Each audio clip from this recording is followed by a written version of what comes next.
Hello student, here see the third activity of the icebreakers, the inchcape rock, page number 103. Narrate in the class a story about someone who destroyed or spoiled someone else's good work. आता ह्या ॲक्टिव्हिटीमध्ये काय explain केलं त्यांनी की तुम्हाला विचारलेला आहे हा क्वेश्चन की तुम्ही एखादी स्टोरी अशी नॅरेट करा की त्या स्टोरीमधून एखादं कोणतरी दुसऱ्या एखाद्या व्यक्तीचं चांगल्या वर्कचं काय करत असेल, एक प्रकारे डिस्ट्रॉयशन करत असेल किंवा ते खराब करत असेल, स्पॉइल्ड करत असेल, अशी स्टोरी तुम्ही क्रिएट करायची. मग ती इमॅजिनरी असेल तरी चालू शकते. अशी स्टोरी तुम्ही क्रिएट करा की ज्यातून लक्षात घ्या चांगल्या कामाचं एखाद्या व्यक्तीनं काय केलं असेल, नाश केला असेल किंवा ते काम खराब केलं असेल, नष्ट करण्याचा प्रयत्न केला असेल असे. नेक्स्ट बघा, discuss in pairs and groups the following expressions, take the help of your teacher. आता एक 4 ते 5 एक्सप्रेशन्स दिलेत त्यांनी. See that as you sow so shall you reap. आपण ह्या एक्सप्रेशनचं डिस्कशन पूर्वी केलेलं आहे बघा पोएमचं थीम बघताना. म्हणजे जसे पेराल तसे उगवेल.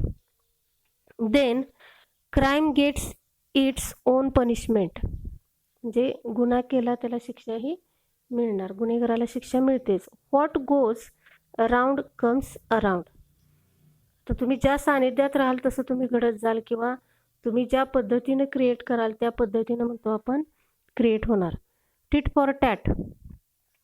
आता ही फेमस एक्सप्रेशन आहे, जशास तसे. Evil digs a pit for others but falls into the same. बघा, वाईट गोष्ट करताना आपण जर खड्डा खणला एखाद्यासाठी तर आपणच त्या खड्ड्यात काय करत असतो, पडत असतो. See the picture of Robert Southey. Then introduction, page number 104. Robert साऊदीचे इंट्रोडक्शन दिलेलं आहे बघा पोएटचं. त्यांचा इरा दिलेला आहे तो 1774 to 1843. आता he was born in Bristol, that in England. He was a son of the draper, educated at Westminster School and Balliol College, Oxford. त्यांचं एज्युकेशन कुठं झालं ते दिलेलं आहे. आता he was a poet laureate of England from. आता इंग्लंडमध्ये ते पोएट म्हणून किती वर्ष काम केलं त्यांनी बघा, जवळजवळ 1813 ते 1843, म्हणजे 30 वर्ष त्यांनी वर्क केलं तिथं. Some of his short poems like the Scholar, the Battle of Blenheim, then Bishop Hatto, the Inchcape Rock. These are the famous poem or popular poem which was for the school children. आता Inchcape Rock बद्दल थोडंसं information दिली आहे त्यांनी त्या poem बद्दल. The Inchcape Rock is a ballad that means पोवाडा, म्हणजे अतिशय लॉंग नॅरेटिव्ह अशी पोएम असते ही, की ज्यातून जसं आपण म्हणतो शिवाजी महाराजांचा पोवाडा, म्हणजे त्या हिरोबद्दल किंवा त्या पर्सनबद्दल त्याची गाथा किंवा त्याचं यशाची गाथा त्या काव्यरूपातून मांडली जाते.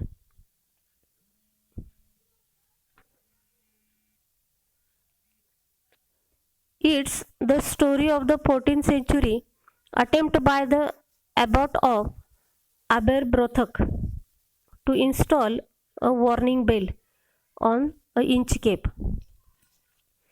इंचकेप रॉकवरती बेल बसवलेली असते. आता ही कोणी बसवली? The abbot of आबेरब्रोथक. आबेरब्रोथकचे जे धर्मगुरू आहेत त्यांनी ही इंचकेप रॉकवर बसवली. A notorious sandstone reef about 11 miles, that means 18 kilometre off the east coast. आता ही स्कॉटलंडमधून म्हणतो आपण 18 किलोमीटर आत समुद्रामध्ये ही बेल बसवलेली होती. कारण जो रॉक होता तो रॉक लक्षात घ्या, काही वेळेला पाणी भरपूर असेल की तो बुडून जायचा पाण्यात, त्यामुळे जहाज वगैरे त्यांना त्याचा अंदाज यायचा नाही की इथं अतिशय मोठा रॉक आहे. त्यामुळं एक प्रकारे ॲक्सिडेंट होण्यापासून वाचत होते. हे कशामुळे घडत होतं तर त्या इंचकेप बेलमुळं. Scotland near Dundee and Fife occupied by the Bell Rock lighthouse. बघा ते एक प्रकारे लाईट हाऊसचं वर्क करत होतं. That is show the correct direction. Southey was inspired by the legendary story of a pirate who removed the bell on the Inchcape rock placed by the abbot of Aberbrothock. The poem gives us a message. This is very important line. See this. The poem gives us a message that those who do wrong things will meet with due punishment. जो वाईट कर्म करेल, कुकर्म करेल, त्याला त्याची शिक्षाही मिळतेच. ओके, आपण आता इंचकेप रॉकबद्दल पोएमबद्दल डिस्कशन केलेलंच आहे. थोडंफार आणि स्पेशालिटी दिली बघा पोएमची. The poem is a bit long as the ballads should be. This is a long lengthy poem which was called as a ballad.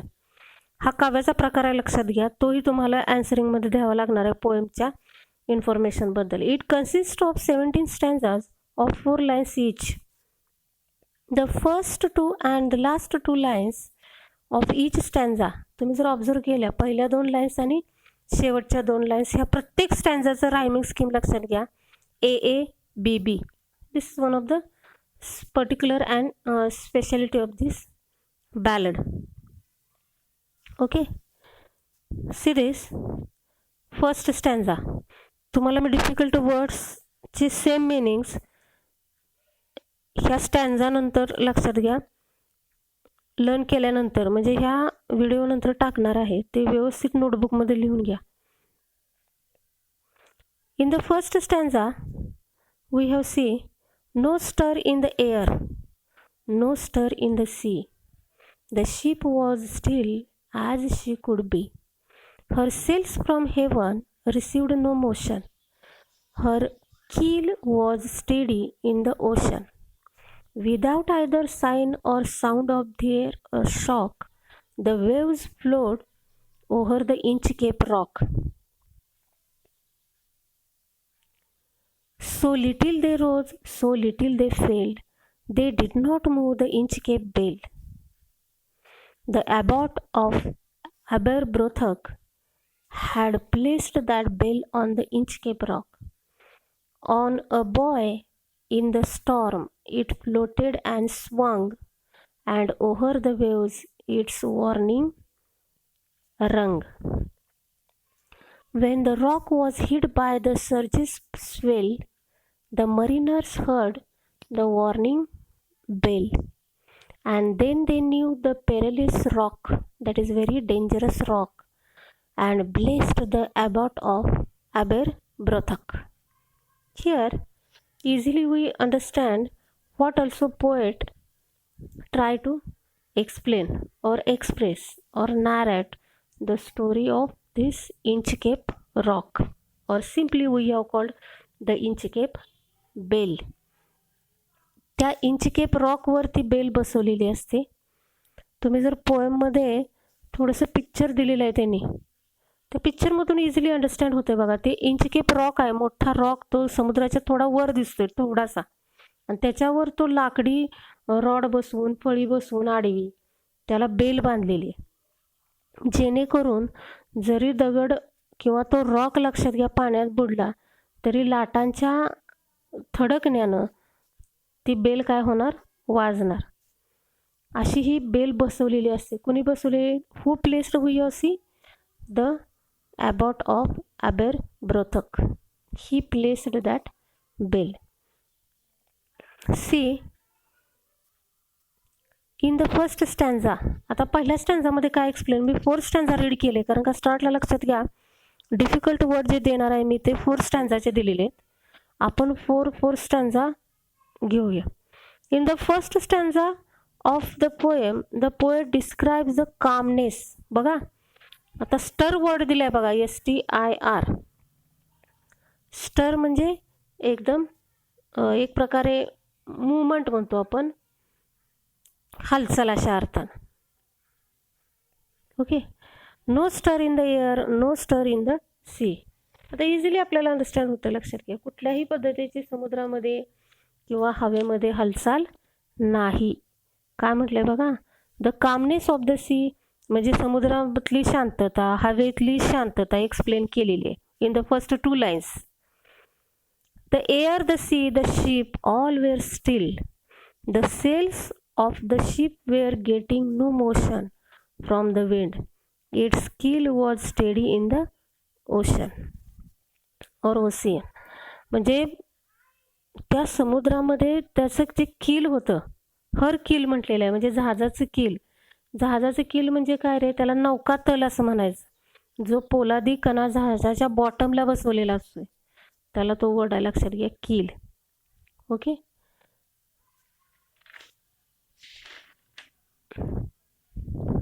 Base और बॉटम ऑफ द सीप असं म्हटलं तरी चालतंय. इट्स कील was steady in the ocean. आता हर, शी हे जे pronoun, feminine pronoun वापरलेत त्याने, यूज्ड फॉर द सी, कशासाठी वापरलेत? समुद्रासाठी. नोटबुकमध्ये किंवा तुमच्या कोर्सबुकमध्ये जरी तुम्ही स्टॅन्झेचं तिथं अंडरलाईन केलं, हर, शी हे जे प्रोनाउन आहे used for the sea, SEA. Okay. In the first stanza or starting stanza, we have see the poet describes the calmness and the motionless atmosphere, and another we have see weather description of the sea. Steady ocean म्हणतो आपण, अजिबात वारा नाही किंवा म्हणतो आपण समुद्रामध्ये हालचाल नाही. See the second one stanza.